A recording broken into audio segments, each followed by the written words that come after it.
and welcome to the series of lectures on big data. In today's lecture, we are going to talk about the different drivers of big data, the components that play a very important role in the production of big data. And after that, we'll be discussing the big data ecosystem. It means all those components that are helping and creating an environment for the generation and consumption of big data. So let us start with the lecture. The first topic is drivers of big data. It means those factors or those applications that are playing a very vital role in the production of big data. The first and foremost driver is medical information. Now, we know that in today's world, everything is digitalized. All the hospitals, all the banking sectors, all the government institutions, all the colleges, they are deploying only digital data. So what this means with respect to the medical information is that if you go to a hospital these days, you can see that all the payments, all the receipts, all the prescriptions are being generated in printed form. Right?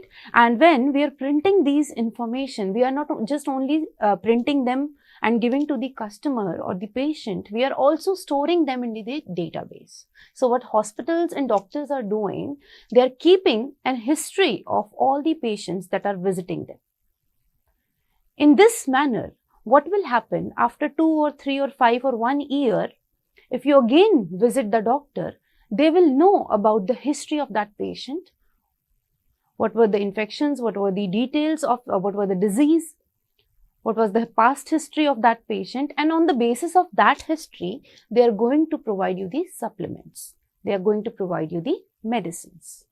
So, in this manner, all the hospitals all over the world are generating very humongous data, which is nothing but the medical information, right?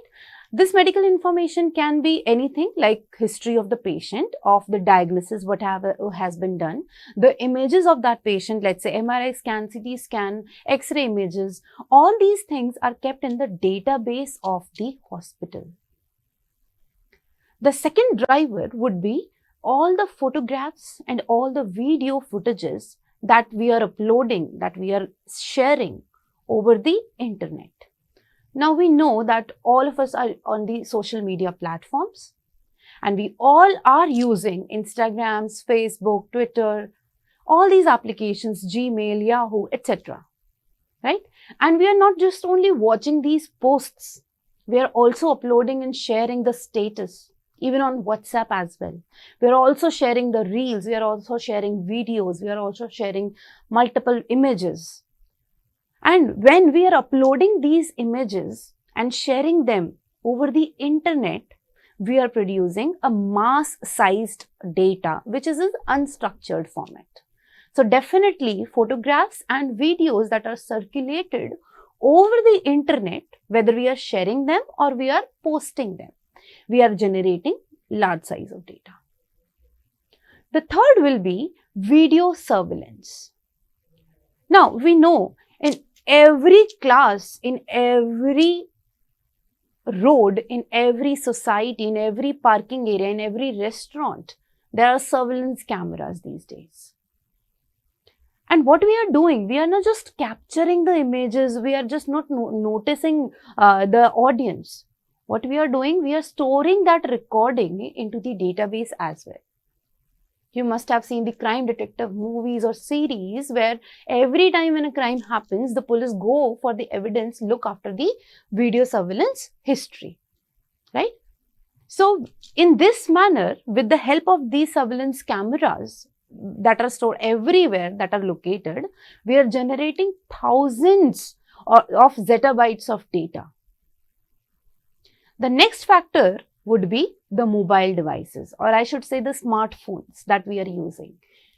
In everyone's hand, we can see the smartphone, the mobile, right? And what we are doing with that mobile device, not only smartphone, with the smart watches as well, they are also mobile device. With laptops also, they are also mobile device. So every time when we are accessing, when we are using these mobile devices, we provide geospatial location data of the users. Now we know we are using GPS. How GPS is working, we are using that GPS in a mobile device. You are also using in your cars as well these days. And as soon as you start moving, your current location is being transferred to the database of Google, right? So we are transferring and generating this sized data, which is very larger in size, every time when we are using these mobile devices. You can say it will be your car also, it will be your mobile device also, it will be your laptop as well. Whatever we are using and connected through the internet these days. The next factor would be metadata. Now, metadata is about text messages that we are generating, we are sending, we are receiving, the phone calls that we are making, the location usage that we are, or the applications that we are using today. They are generating big data. They are the drivers of big data. They are using big data as well, and they are producing big data as well. The next will be the smart devices. Now we know that smart devices provide sensor-based collection of information from the smart channels that we are using. I'll give you an example. There are terrestrial sensors, there are underwater sensors. Underwater sensors or terrestrial sensors are detecting some information. They are reading some input, they are taking some input from the current location and producing some information. On the basis of that input, after processing, what we are doing, we are taking some action, we are performing some output, right? So these smart devices that are sensor based, they are collecting that information and they are producing that information in a mass amount. Now let us take an example. You must be knowing that there is a system where we can know where is the traffic jam on the road.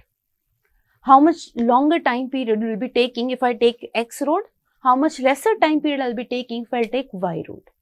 How this traffic information has been read and given to you by GPS system. Now with the help of sensors which have been inbuilt in each and every vehicle these days, we are identifying how many numbers of vehicles are collected and standing all together or are at the lower speed. And on the basis of that, we are detecting that there is the traffic jam, right? So all the smart devices, whether they are inbuilt in cars or they are in our smartwatches or they are in underwater or the terrestrial smart devices or sensor networks, they are generating the information in a mass amount. Last but not the least are the non-traditional IT devices. Now we know we are using fast tags. These fast tags are automated information reading devices. Right? They are detecting from where you have started your journey. They are detecting at the toll, which was the last location, which is the current location. And on the basis of that, they are collecting some amount from your account. Right? So these fast tags are based on nothing but RFID readers. They are nothing but RFID readers. Now they are also generating data. What type of data they are generating? Your account, your journey details, how much amount was detected at the past toll, which was the past toll, at what time you passed the recent toll, what is the time you are crossing the current toll. Other than that, GPS navigation system, as I give you an example of Google transmission system, then seismic processing. And not only these, other than these, all the satellites, all the geographical devices, that are connected to the internet, they are generating a large size of data. So these are some drivers that are playing a very vital role in generating the data in a large amount. Coming to our next topic, which is emerging big data ecosystem. Now there is a life cycle. In our human life cycle, there is an ecosystem where the snake eats the rats, snakes are eaten by some other things, then there are goats, then there are humans who are eating these goats, and etc. This is the entire ecosystem of humans. right? In the same way, we can have an ecosystem for big data as well. It means all those things that are accessing big data, that are using big data, all those things that are producing big data, all those things that are collecting that information which has been produced by the devices, and the things that are the aggregators or service providers of big data. These different things become the essential part of the big data ecosystem. Now let us see what are the major components that are building this ecosystem for us. So there are 4 major components. The first component would be data devices. This is the core component of big data ecosystem, and these data devices are games or smartphone users or computers that we are using. The second component would be data collectors. Now data collectors are the ones who are collecting the information. And who are collecting the information? All the companies. For example, if you are using BSNL, then BSNL is the data collector for you, right? That company is collecting the information regarding your phone calls, regarding your data package, regarding your bills, etc. Right? So the phone or TV companies, right? Internet or government, they are the data collectors. Then there are data aggregators who are using this information, who are collecting this information and processing them for you. And at the end, in the ecosystem, we are having data users and buyers. Who are buying these data? Who are using these data? The companies that want to use the information of the customer for the betterment of their future. For example, Netflix, they are collecting some information, whether it is on your past history, whether it is from some other application, and then they are taking this information for the betterment of their marketing strategy. Right? So these are the major 4 components of big data ecosystem. Let us now discuss all these 4 components in little detail. So the first and foremost component was data devices, right? So what data devices are doing? They are gathering the data from different locations and they are continuously generating new data about this data which was collected, right? Now for each gigabyte of new data created, an additional petabyte of data is created about that data which was received. Now take it an example and understand it something like this. You are playing a video game and at some particular stage you are stucking every time.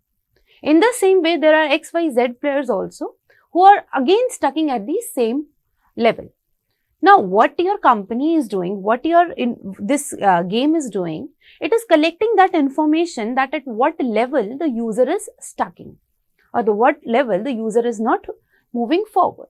And on the basis of this collected data, what they are doing, they are processing this data and taking some action, maybe making the level easy or maybe putting some things that will help you to cross that level, right? So they collected some information and then they are producing more information, which is some addition of some other component in the game, right? In the same way, smartphones, whatever data we are generating with the help of application that are being implemented in these smartphones, that is also being collected by the user. And then retail shopping loyalty card data. For example, Amazon, you are using Amazon for shopping. It is collecting the data from your history, and on the basis of that, maybe it will be giving you some offers, it will be giving you some recommendations, or it will be showing some recently accessed products which are similar to your past history, right? So they are producing same amount of data or even larger amount of data on the basis of the data that has been collected. So these are the data devices that are helping us in producing the big data, right? The second was the data collector. All those things that are collecting the information which was produced by the previous level, which was data devices. Now, using our smartphones, we are generating enormous sized data. And what this data which is generated is of use. Now, this data will be of no use if it is only stored in your mobile phones or our smart devices or our laptops. So, what we need to do? We need to process that data. Who is going to process that data? The companies that will be requiring for better marketing strategy maybe. But up to the companies who are going to supply this data. So the data collectors are the entities that will collect the data from the data devices, and they will provide them to the aggregators maybe, or to the companies maybe, right? For example, who will be these data collectors? The retail stores, right? All the shopping carts, all the shopping pages, or all the shopping stores that we are going through. So they are collecting these information, and on the basis that they are giving some discounts also, right? So what data collectors are doing, they are collecting the data of the customer, of the user from these data devices. Next component would be data aggregators. Now see, there was data devices who were generating the data, there were data collectors who were collecting the data from the devices, and then there comes the data aggregators.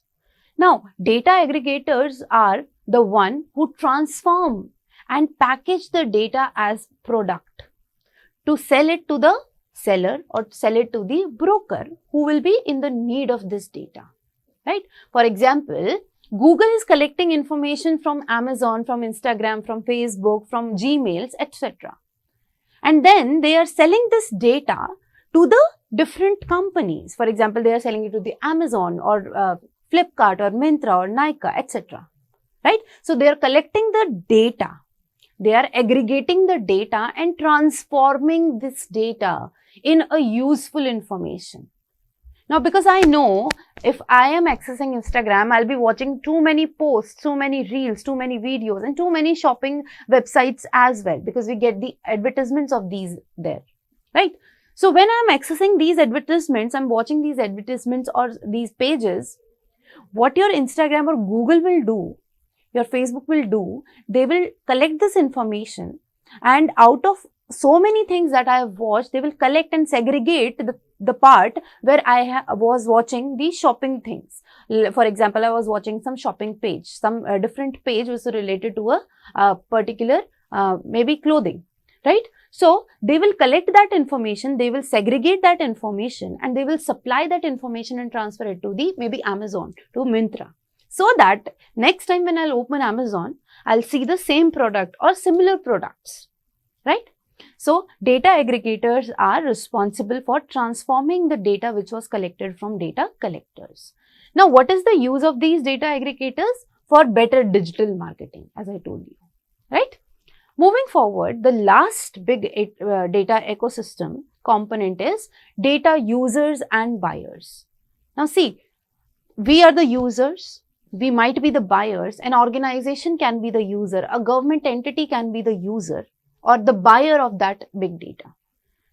Again, Amazon or Flipkart or Myntra or any government organization or any college, these are the buyers who are very much interested in buying the information or the data of the different customer. For example, an institution is very interested in collecting the data of a student who is interested in getting the admission in a college, right? So, what are data users and buyers? They are the groups, not only groups, they are the individuals maybe, who directly benefit from the data which was collected and aggregated by others to value the data chain, right? So, what we are doing here is we are collecting the information and we are processing that information, and then we are selling that information to the interested users, to the interested buyers who want to utilize this data for their own benefit, right? For example, people want to determine public sentiments towards a candidate by analyzing related blogs or online comments, right? For example, there was elections, and then what we did, we already guess that who will be winning or who will be at the plus side of the votes. On the basis of what information we assumed that? On the basis of the information that was collected previously with maybe with the media houses, with the newspapers, from etc., from different sources. Whatever information was collected On the basis of that information, what we did, we analyzed that information, we processed that information, and then we analyzed that yes, this organization will be, or this party will be in the plus side of this result, right? So these are the 4 components that play the major role and that creates a cycle in big data ecosystem. And this is not only from one to this pipeline from data devices, then data collectors, then aggregators and data users. It is a complete cycle. Again, from data users, what data users will be doing? They will be generating more data. And when they will be generating more data, from where they will be generating this data? They will be generating the data from the data devices only. Because ultimately, whenever we are working with big data, we are working with smart devices. We are collecting that data into the smart devices, and we are processing that data into the smart devices, and then we are producing back the big data into the smart devices, right? So these are the components that equally run into a cycle to play a vital role in forming the big data ecosystem, right? Now, let us go back and understand what is big data analytics. Now, we know that big data analytics means analyzing the data that was collected in large size, right? So, big data analytics is a process of examining large data sets that are containing variety of data, that are containing complex data, right? Those complex data may be the market trends, maybe to cover and uncover hidden patterns and etc. Right? So, what we are doing in big data analytics, we are processing and we are examining the larger data sets in order to uncover the hidden value, uncover the hidden patterns, to uncover the unknown correlations or the market trends that is going on, right? And also to understand what is the preference of the customer, to understand what is the useful information for the business organizations. Right? In order to do so, we are performing data analytics. Now, the analytical finding can lead to more effective marketing. It means with the help of analyzing this information, by analyzing the valuable information, what we can do? We can lead to a higher and effective marketing strategy. As we have already discussed about Amazon, how they are doing how they are making the preference, how they are recommending us everything. In the same way, Amazon Prime or Netflix, how they are recommending everything to us in which we are interested. So, it will be in the basis of big data analytics, right? Not only effective marketing, but also new revenue opportunities, better customer service, now improved operational efficiency, etc. So, in order to get a positive response from the customer, to order to get the customer back to the site, what we are doing, we are performing big data analytics, right? The primary goal of big data analytics is to help the companies to make more informed business decisions. Now, how we can do that? If we study our customer, if we study our customer deeply, we'll know their interests.